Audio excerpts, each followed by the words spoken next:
Third episode के starting में हमें एक फ्लैशबैक दिखाई जाती है। यहाँ पे हम युंग और हंसू को देखते हैं। ये दोनों एयरपोर्ट पे होते हैं और कहीं पे जा रहे होते हैं। हाथ में उन्होंने टिकट लिया होता है और तभी दो लड़के आते हैं और उनके हाथ से टिकट छीन कर लेकर चले जाते हैं। जब योंगपल उनके पीछे भागता है और उन्हें पकड़कर पीटता है, तब वो देखता है कि वो दोनों उसके फ्रेंड्स ही हैं। योंगपल इनसे पूछता है कि तुम दोनों यहाँ पे इस समय क्या कर रहे हो, तो ये दोनों अपना टिकट दिखाते हुए उन्हें कहते हैं कि हम भी तुम्हारे साथ सोल जा रहे हैं। इसके बाद हम इन चारों को प्लेन के अंदर देखते हैं। यहाँ पे योंगते कहता है कि मैं सोल जाकर एक स्टोर खोलूंगा। ये सुनकर योंगपल उससे पूछता है कि क्या तुम्हारे पास इतने पैसे हैं जो तुम एक स्टोर खोल सकते हो। ये सुनकर योंगते उसे बहुत सारे पैसे दिखाता है और कहता है कि इसे मैंने अपनी मॉम के कबर्ड से ले लिया था। ये सुनते ही उसके फ्रेंड उससे मारने लगते हैं और योंग उससे पूछता है कि क्या तुमने अपने मॉम के पैसे ही चुरा लिए। तो योंगते उसे कहता है कि बस मैंने अपने मॉम के पैसे चुराए नहीं है, बिना बताए उनके पैसे ले लिए हैं। तो योंग कहता है कि बात तो सेम ही है ना, तुमने अपने मॉम के पैसे चुराए हैं। इसके बाद ये चारों फ्रेंड में से एक कहता है कि फाइनली हम चारों फॉर एवर फ्रेंड एक साथ सोल जा रहे हैं। ये सुनकर हंसू कहती है कि हम 4 नहीं 5 है, सोंगो हमारे साथ नहीं आ रहा है। ये सुनकर इसके फ्रेंड कहते हैं कि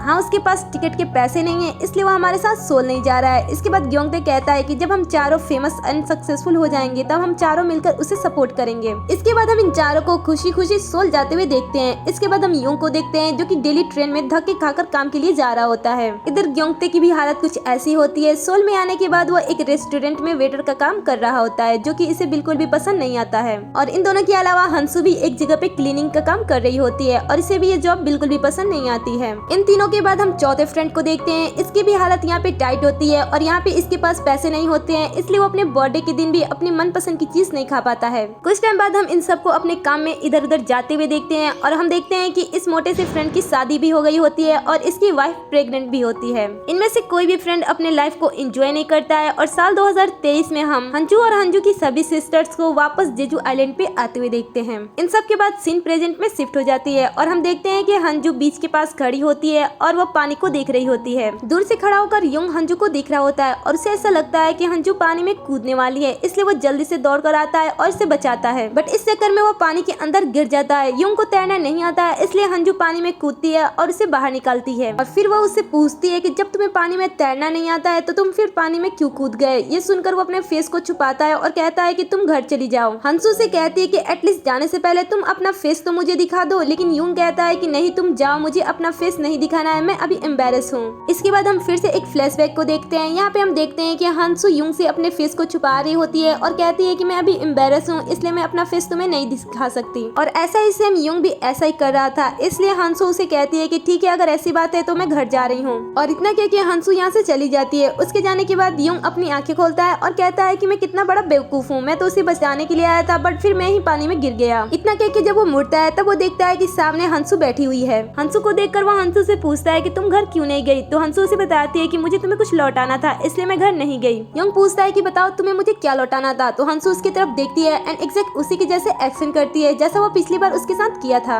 इसके बाद हम इन दोनों को साथ में रोड पे वॉक करते हुए देखते हैं। यहाँ पे योंग उससे पूछता है कि तुम यहाँ पे कितने दिनों के लिए आई हो। तो हंसू कहती है कि मैं यहाँ पे ज्यादा दिनों के लिए नहीं आई हूँ, मैं बहुत ही जल्द वापस चली जाऊंगी। इसके बाद वो योंग से पूछती है कि मुझे लगा कि तुम मुझे यहाँ पे देखकर क्यूरियस हो और मुझसे तुम कुछ पूछना चाहते हो कि यहाँ पे मैं क्या कर रही हूँ। तो योंग उसे कहता है कि तुम यहाँ पे इसलिए आई होगी क्योंकि तुम्हें अपने पेरेंट्स से मिलना होगा। हंसू से कहती है कि तुम बिल्कुल सही बोल रहे हो। इसके बाद योंग उसे पूछता है कि तुम वापस कब जाने वाली हो। तो हंसू से कहती है कि तुम मुझे यहाँ पे देखकर ये मत समझना कि मैं अपने लाइफ में फेल हो गई हूँ और इसलिए मैं यहाँ पे आई हूँ, ऐसा बिल्कुल भी नहीं है। तो योंग कहता है कि मैं तुम्हें जानता हूँ और मुझे पता है कि तुम ऐसे फेल होकर यहाँ पे आकर बैठने वालों में से बिल्कुल भी नहीं हो। इसके बाद योंग हंसू से कहता है कि लगता है कि तुम्हारे साथ तुम्हारी बहनें भी आ गई हैं और ऐसा कहकर वो उसकी बहनों की तरफ इशारा करता है। उसकी बहन विंडो से बियर को रूम में ला रही होती है और हंसू से देखकर कहती है कि अच्छा तो इन दोनों ने बियर यहाँ पे छुपा कर रखा था। इसके बाद वो योंग को बाय करती है और वहाँ से जाने लगती है। कुछ दूर पे जाने के बाद योंग से पूछता है कि क्या तुम ठीक हो। हंसू ये बात सुनकर रुक जाती है और इमोशनल हो जाती है। इसके बाद हम इसके फ्लैशबैक को देखते हैं। यहाँ पे हम देखते हैं कि हंसू फेल होने के बाद अपने इमोशन को छुपा रही होती है। इसके बाद हंसू पीछे मुड़ती है और अपने इमोशन को कंट्रोल करते हुए कहती है कि मैं तो बिल्कुल ठीक हूँ, मुझे क्या हुआ है। अब नेक्स्ट मॉर्निंग हम हंसू के मॉम को दौड़ते हुए देखते हैं। यहाँ पे हमें पता चलता है जब इसकी मॉम गुस्सा होती है तब वो इसी तरीके से दौड़ती हैं। इसके बाद हम योंग को देखते हैं। योंग यहाँ पे बैठकर हंसू के आर्टिकल को पढ़ रहा होता है और यहाँ पे उसे बहुत ही बुरे बुरे कमेंट आए होते हैं। ये सब देखकर योंग कहता है कि माना कि लोगों को कुछ भी लिखने की आजादी है बट वो इस तरीके की चीजें कैसे लिख देते हैं।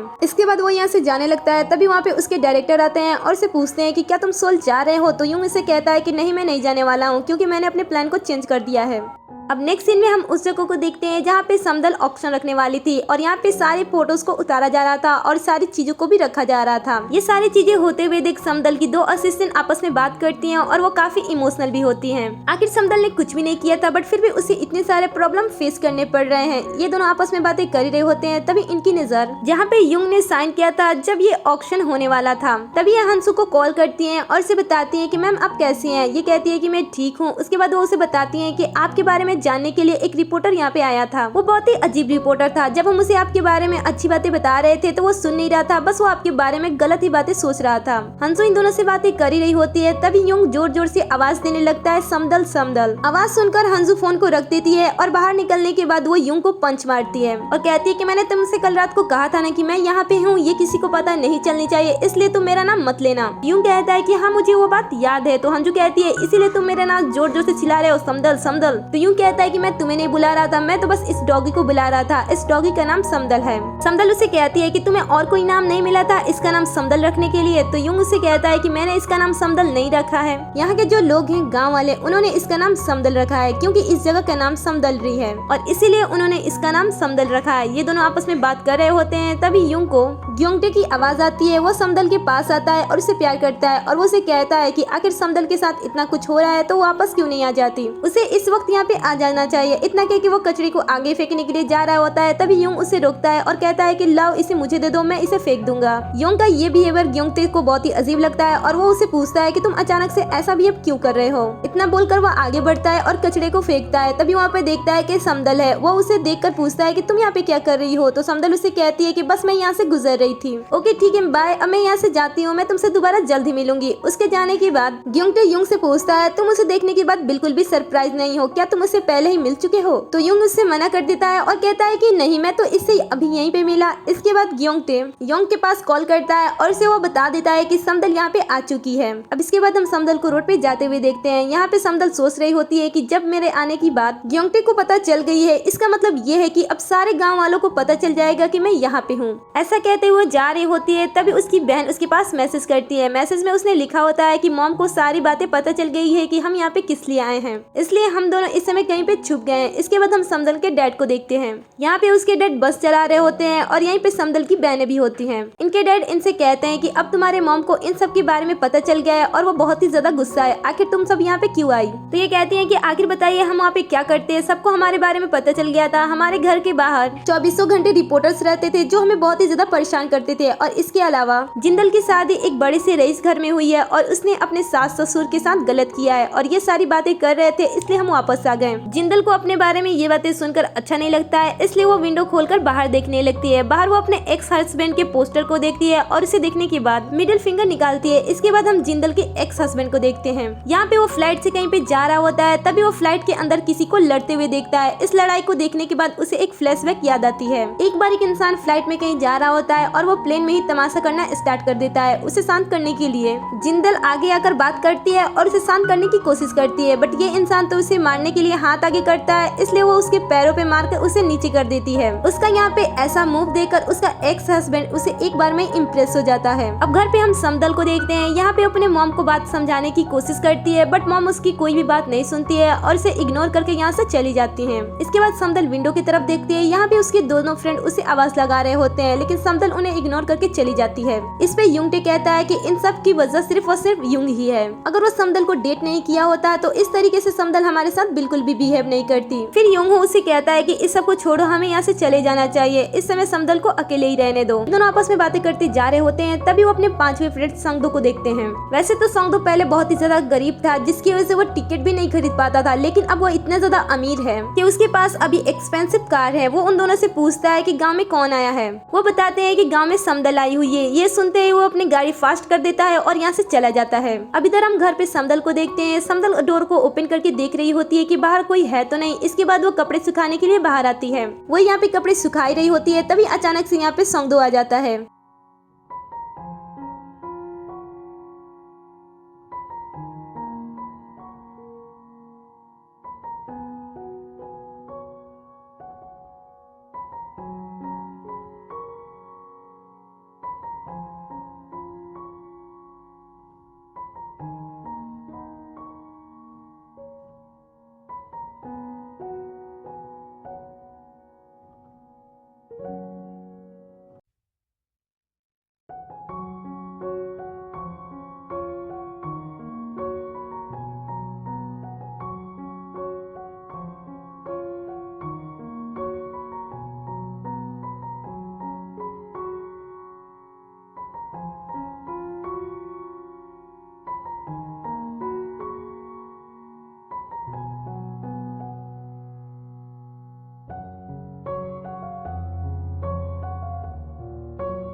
अब इसके बाद हम एक फ्लैशबैक देखते हैं। यहाँ पे हम देखते हैं कि जब चारों फ्रेंड्स सोल जा रहे होते हैं तब ये भी वहीं पे होता है और ये छुपकर उन्हें देख रहा होता है। ये भी इन चारों के साथ सोल जाना चाहता था, लेकिन उस समय इसके पास पैसे नहीं थे, इसलिए वो उनके साथ नहीं गया। अब इसके बाद हम रात के समय समदल को छुपते हुए घर से बाहर निकलते हुए देखते हैं। बाहर कुछ लेडी आपस में बात कर रही होती है कि क्या समदल सच में अपने पावर का गलत यूज कर रही थी। तब उसमें से एक लेडी कहती है कि नहीं समदल ऐसी बिल्कुल भी नहीं है। फिर दूसरी लेडी कहती है कि क्या पता अंदर से कौन व्यक्ति कैसा है, हमें कैसे पता। इसके बाद इनमें से एक और लेडी कहती है कि अगर ये सच है और समदल यहाँ पे आ गई है, इसका मतलब है कि जितने भी लोग यहाँ से गए थे अपनी लाइफ को चेंज करने के लिए, उनमें से कोई भी सक्सेसफुल होकर वापस नहीं आया। इनकी बातें सुनकर समदल यहाँ से आगे निकल जाती है। आगे जाने के बाद वो फिर से दो लोगों को आपस में बात करते हुए सुनती है। ये भी वही सेम बातें कर रहे थे और ये कह रहे थे कि क्या समदल ऐसी है जिसकी वजह से एक लड़की ने सुसाइड करने की कोशिश की। और ये दोनों समदल के बारे में ऐसे ही बातें करते हुए जा रहे होते हैं। समदल इनकी बातें सुनती है और कहती है कि मैंने अपने असिस्टेंट के साथ कुछ भी गलत नहीं किया है और न ही मैं फेल हुई हूँ। ये तो लोग हैं जो मुझ पे ऐसे आरोप लगा रहे हैं, मैंने तो ऐसा कुछ किया भी नहीं है। और इतना कह के वो पेड़ के पास जाकर बैठ जाती है। तभी उसका एक्स बॉयफ्रेंड उसके पास कॉल करता है। वो उसके फोन को रिसीव नहीं करती है और फोन को कट कर देती है। इसके बाद वो मैसेज करता है और कहता है कि क्या लोग जो कह रहे हैं वो सच है।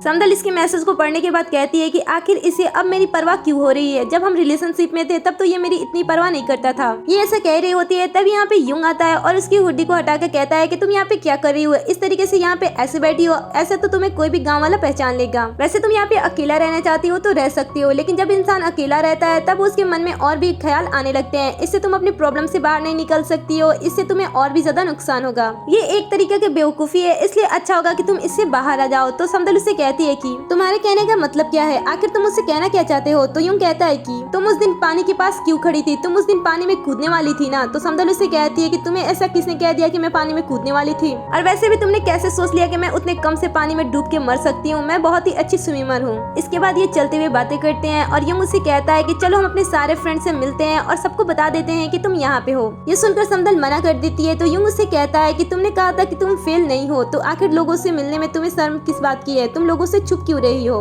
इसके बाद फिर से यूं कहता है कि मैंने जब तुम्हें यहाँ पे देखा था तब मैं बहुत ही ज्यादा खुश था, तुम्हें लेकर मैं बहुत ही ज्यादा क्यूरियस था और मैं जानना चाहता था कि तुम कैसी हो। ये सुनकर समदल उससे पूछती है कि तुम मेरे बारे में और भी बातें जानना चाहते हो तो पूछ लो मुझसे, तुम क्या पूछना चाहते हो। यूं इससे मना कर देता है। और इसके बाद हम इन तीनों फ्रेंड को ड्रिंक करते हुए देखते हैं। ये आपस में समदल के बारे में बात कर रहे होते हैं और कहते हैं कि आखिर समदल हमसे मिल क्यों नहीं रही है। तभी उसमें से एक फ्रेंड कहता है कि तुम जानते हो ना कि समदल कैसी है, वो हमसे इस तरीके से नहीं मिलेगी। इसके बाद युंगते कहता है कि मुझे खुशी है कि समदल यहाँ पे आ गई। जैसे ही ये बात कहता है वहाँ पे समदल और युंग आ जाते हैं। समदल इस बात को सुन लेती है और कहती है तुम तो हमेशा से चाहते थे कि मैं फेल होकर यहाँ पे आ जाऊँ। योंगटे उसे समझाने की कोशिश करता है और कहता है कि जैसा तुम समझ रही हो ऐसा बिल्कुल भी नहीं है। इसके बाद समदल कहती है कि योंगटे तुम्हारी खुशी ज्यादा दिन तक नहीं रहेगी, मैं यहाँ पे ज्यादा दिन तक नहीं रहने वाली हूँ, मैं जल्द यहाँ से वापस चली जाऊंगी। और इसके बाद वो रोते हुए यहाँ से निकल जाती है। इसके बाद संगदो योंगटे से पूछता है कि तुम क्या सच में खुश हो इस बात को लेकर। तो योंगटे कहता है कि अरे यार मेरे कहने का मतलब ये नहीं था, मैं तो इस बात से खुश था कि वो वापस आ गई, मैं उसे बहुत ही ज्यादा मिस कर रहा था, इसलिए मैं उसे यहाँ पे देखकर खुश हूँ, मेरे कहने का ये मतलब था। इसके बाद युंग समदल को समझाने की कोशिश करता है और कहता है कि योंगटे के कहने का मतलब ये नहीं था। समदल कहती है कि उसके कहने का मतलब यही था और तुम भी यही चाहते थे कि मैं यहाँ पे आ जाऊँ, और तुम भी तो मुझे लेकर क्यूरियस थे ना। मेरे नाम पे हर दिन काफी सारे आर्टिकल्स आ रहे हैं जिनमें मुझे बहुत ही गलत सलत बोला जा रहा है, और वैसे भी तुम जानना चाहते थे कि मैं कैसी हूँ। अब तुम मुझे देखो और बताओ कि मैं कैसी हूँ। मैं तुम सबको अपना दोस्त मानती थी, लेकिन तुम मुझे अपना दोस्त मानते ही नहीं हो। अगर तुम सब मुझे अपना सच में दोस्त मानते तो तुम सब मेरे फेल होने पे क्वेश्चन ना करते, बल्कि तुम ये जानने की कोशिश करते कि क्या जो बातें और आर्टिकल्स आ रही हैं कि मैंने उस लड़की के साथ गलत किया जिसकी वजह से उसने सुसाइड करने की कोशिश की, तुम सब इसके बारे में मुझसे बात करते। अगर तुम सच में अपना दोस्त मानते तो तुम्हें पता होता कि मैं किसी की जान नहीं ले सकती हूँ, और तुम सब मुझसे बातें करते, ना कि तुम मुझसे सवाल करते। जिनसे मैं बातें नहीं करना चाहती हूँ वो मुझसे आके क्वेश्चन कर रहे हैं, और जिनसे मैं बातें करना चाहती हूँ वो मेरे सामने शांत बैठे हैं। आखिर तुम सब ने मुझसे क्यों कुछ नहीं पूछा। इसके बाद हम फ्लैशबैक देखते हैं। यहाँ पे हम देखते हैं कि काफी सारे रिपोर्टर इसके पास आते हैं और इसे क्वेश्चन करते हैं। वो इसे पूछते हैं कि क्या आपने सच में ऐसा काम किया है। समदल उन्हें बताने की कोशिश करती है और कहती है कि मैंने ऐसा बिल्कुल भी नहीं किया है, लेकिन यहाँ पे कोई भी ऐसा नहीं होता है जो इसकी बातों को सुनता है और समझता है। इसके बाद जब वो अपने मॉम को बताने की कोशिश कर रही थी कि वो इनोसेंट है, तब उसकी मॉम ने भी उसकी बातों को नहीं सुना था और इग्नोर करके वहाँ से चली गई थी। इसके बाद जब उसने युंग से भी पूछने की कोशिश की थी क्या कुछ ऐसी बात है जो तुम मुझसे पूछना चाहते हो, तब युंग ने कहा था कि नहीं ऐसी कोई बात नहीं है। अब हम समदल की मॉम को सोते हुए देखते हैं। वो अचानक से उठ के बैठ जाती है और कहती है कि क्या समदल इनोसेंट है। तो उसके डैड उठ के कहते हैं कि क्यों नहीं, हमारी बच्ची इनोसेंट ही है, क्या तुम अपनी बच्ची को नहीं जानती हो, तुमने उससे बात क्यों नहीं की। तो वो कहती है कि मैं अपनी बच्ची से डर रही हूँ, मुझे ऐसा लग रहा है कि शायद उसने ऐसा कुछ किया होगा। डैड कहते हैं कि वो हमारी बच्ची है और तुम अपनी बच्ची के बारे में इतना नहीं जानती कि वो ऐसा कुछ भी नहीं कर सकती है। मॉम कहती है कि माना कि वो हमारी बच्ची है लेकिन वो हमसे 18 साल से दूर है, तो मुझे नहीं पता कि वो क्या कर सकती है और क्या नहीं कर सकती है। प्रेजेंट में आते हैं, यहाँ पे समदल बहुत ही ज्यादा रो रही होती है और वो अपने फ्रेंड सबसे कह रही होती है कि मैंने ऐसा बिल्कुल भी नहीं किया है, जो आर्टिकल्स में बताया जा रहा है वो सारी बातें झूठी हैं। यहाँ पे समदल बहुत ही ज्यादा रो रही होती है और अपने फ्रेंड से कहती है कि मुझसे तुम क्वेश्चन करो, मैं तुम्हें बताऊंगी, लेकिन इस तरीके से मुझ पे शक मत करो। और यहीं पे इस ड्रामे का 3rd एपिसोड खत्म हो जाता है। वेल, आगे की कहानी जानने के लिए चैनल को सब्सक्राइब करें एंड कमेंट करके बताएं कि ये अब कहानी आपको कैसी लगी।